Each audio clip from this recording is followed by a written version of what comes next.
Selamat pagi anak-anak. Yang melalui video ini atau video yang kedua ya, untuk tematik tema 1 kelas 6, subtema 1 untuk video kali ini yaitu pembelajaran 4, 5 dan 6 ya. Sama seperti video sebelumnya, di situ memuat beberapa mata pelajaran.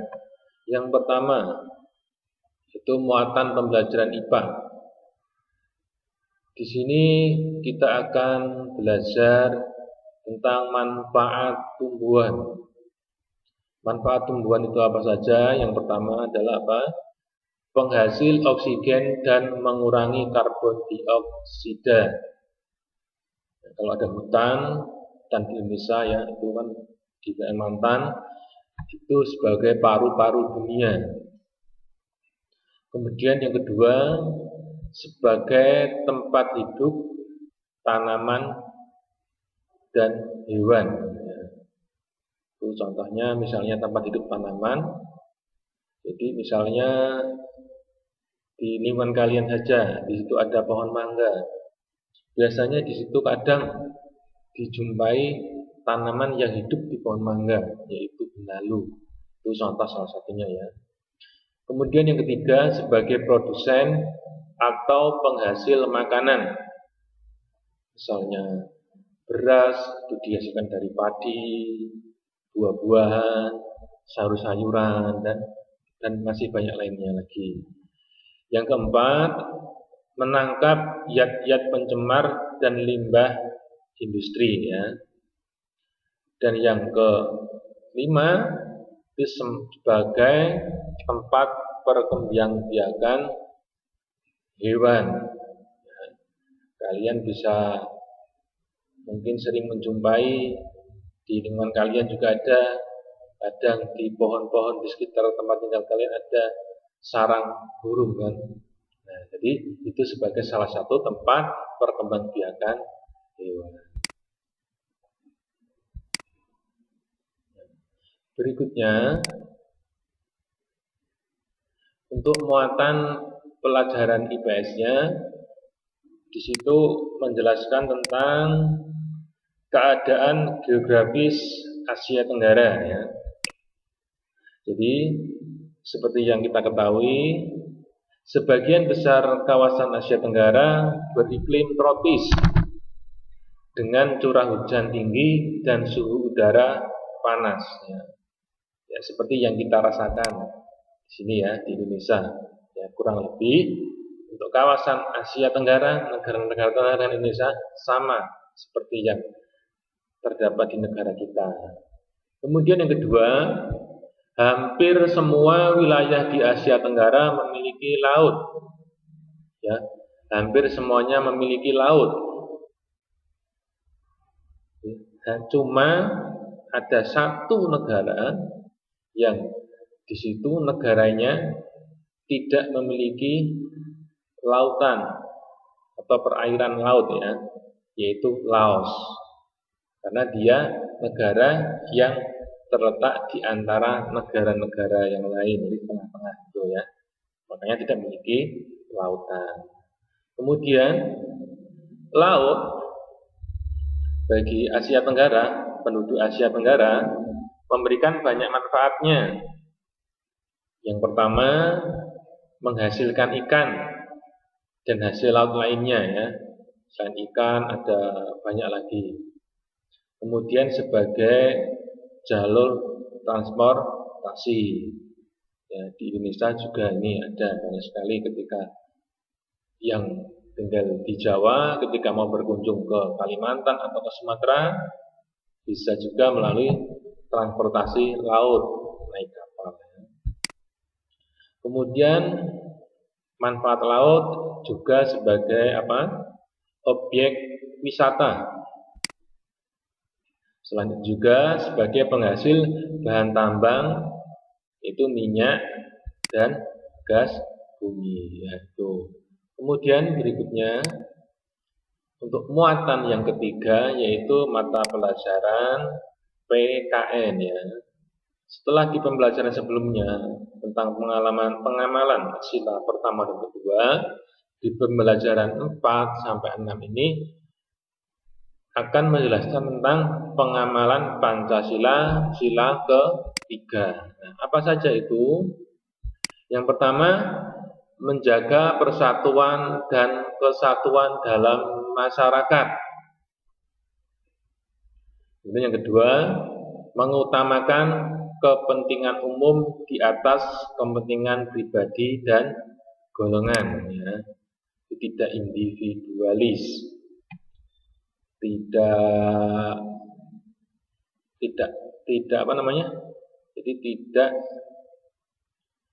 hanya memikirkan dirinya sendiri, tapi peduli juga sama orang lain. Kemudian apa?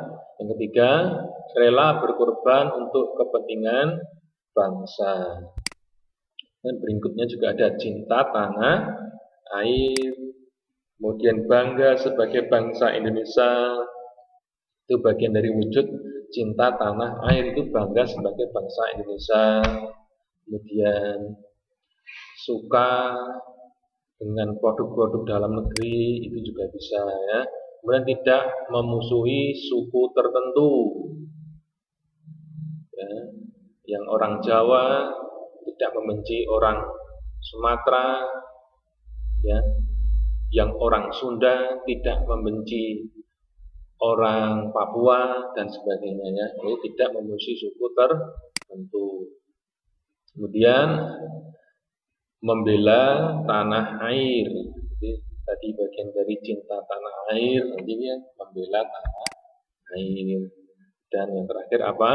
Menjaga ketertiban dunia, ya. Jadi menjaga ketertiban dunia.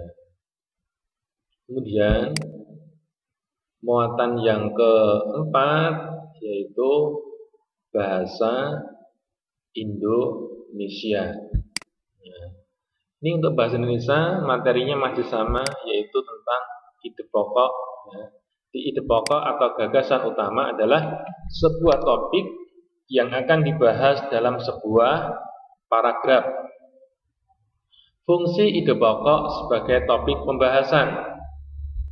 Ini ciri-ciri ide pokok, ya. Ciri-ciri ide pokok antara lain menjadi inti dari suatu paragraf. Inti dari suatu paragraf, ya, itu salah satu cirinya untuk ide pokok. Berikutnya, mempunyai kalimat pengembang atau kalimat pendukung, atau juga bisa disebut kalimat penjelas, ya.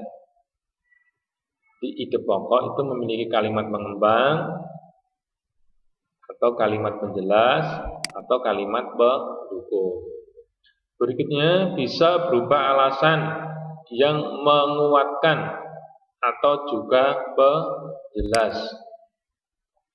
Nah, kemudian ini ide pokok itu biasanya terdapat di kalimat utama, ya, itu tadi. Kemudian di sini ada beberapa istilah lain dari ide pokok. Ada yang menyebut sebagai gagasan utama, gagasan pokok, pokok pikiran, pokok masalah, pikiran utama, inti paragraf, inti masalah, kemudian masalah utama, tema, topik, ya, dan atau juga bisa dikatakan sebagai simpulan.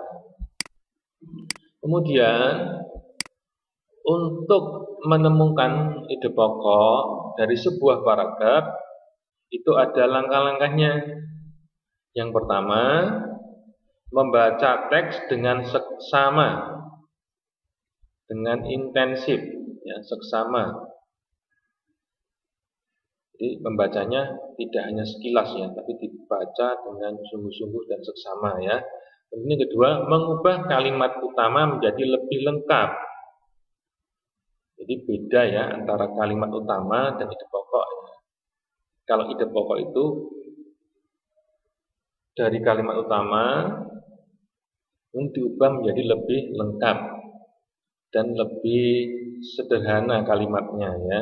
Tapi di situ memuat inti dari paragraf itu. Kemudian yang ketiga, menemukan kalimat utama dari bacaan ya, tapi kuncinya tetap cari dulu kalimat utama. Nah, dari kalimat utama nanti kita bisa menemukan ide pokok. Kemudian berikutnya menandai informasi penting yang sesuai dengan pokok bahasan pada bacaan.